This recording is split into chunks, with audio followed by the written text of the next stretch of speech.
My name is Joseph Oguji. I'm here with my wife, a privileged pastor in this great commission. Before this child came, we had our last baby 2012. And 2 years after, there was an abdominal complication. An issue came up that needed a medical attention. And we went to see a professor of gynecologist. My wife was, upon investigation, she was diagnosed of ovarian cyst. And the ovarian cyst was operated, but when she was opened up, the professor called me and said, see, there's a problem, that he needed to conduct a whole hysterectomy. The ovarian needed to be removed, and some other things needed to be removed just to enable her live. Just a minute. The doctor said he will do what? Hysterectomy, gynecologist. Total removal of the womb. That is TAH. Yes. Total abdominal hysterectomy. Yes, sir. That is, the whole uterus is removed, the cervix is removed.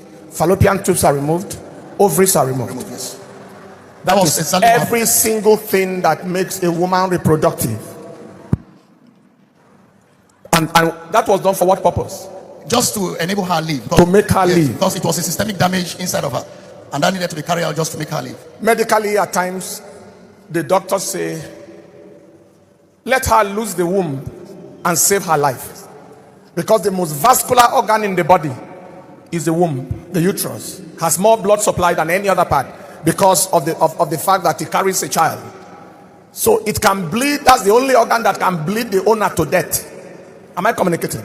So the doctors removed the whole thing, yes, to save her life. Yes. All right. So everything was removed. I obliged. And when was this? That was 2014. 4 years ago. 4 years ago. Everything was removed just to enable her live. And it was difficult for me to tell her thereafter that this was exactly what was done. But I summoned courage and told her this has been done on you. She has this 10 chance for a baby girl, and I said we can adopt. So we all agreed on that.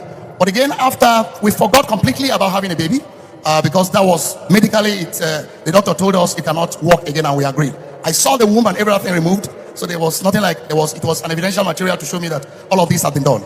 So we agreed, and it was done. This year, we started on the 8th of January.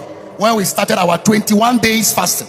I was at I had a seminar presentation, so I was at Kaduna, and I did it at Mando branch of the church, and Daddy raised a song that captured my soul. I was deep yearning for something inside me, a change, a shift in life, spiritually, and I sent him a text immediately that I needed to see him.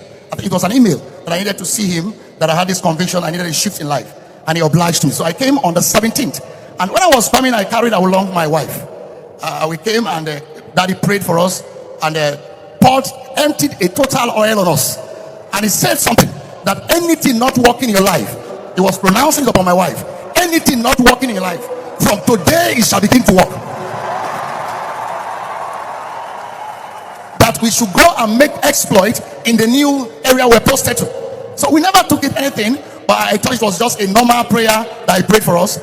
Then February, she started complaining of some issues that is pregnancy related, but this is a condition that she cannot take in again. A woman that is wombless.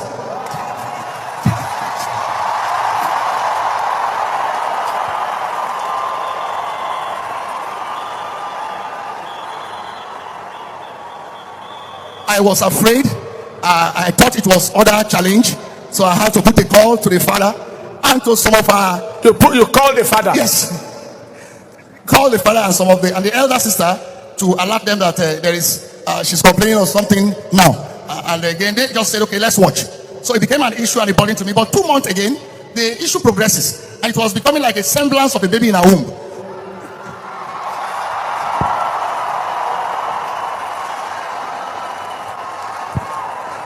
So I asked her to go for examination, and when the investigation was conducted, I was there. We saw a baby running inside. Inside where? Inside where? I told the doctor the medical history. So the doctor said, because my NHIS is there. He said, no, we're not going to handle this on primary issues. It's not going to be a secondary, it's going to be a tertiary medical issue so that they can monitor her. And I said, no problem. And we all started that way. And 6 months, we antenatal started. And all of a sudden, on the Wednesday, On the Wednesday of last month, on the 10th of last month, the doctor now called me, a surgeon, that he needed a team of other surgeons to handle this peculiar case. And should I avail them the opportunity to go ahead? I said, no, they should go ahead.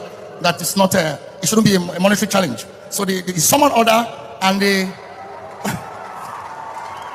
opened her up. They were going to the theater. It was on Wednesday, and I was going to the church. They asked me to donate the blood. I said, I have no blood to donate. That God will take care of her. That is said something, that when you mind God's work, God minds your work. So I left her to the church, and after the church section, I called, and they said, thank your wife has delivered a bouncing baby boy with a weight of 4.5. A weight of 4.5 kg. 1 kg above the upper limit. The upper limit is 3.5. It wasn't a womb they saw. They saw a pouch that is film-like in structure that housed the baby for the 9 months.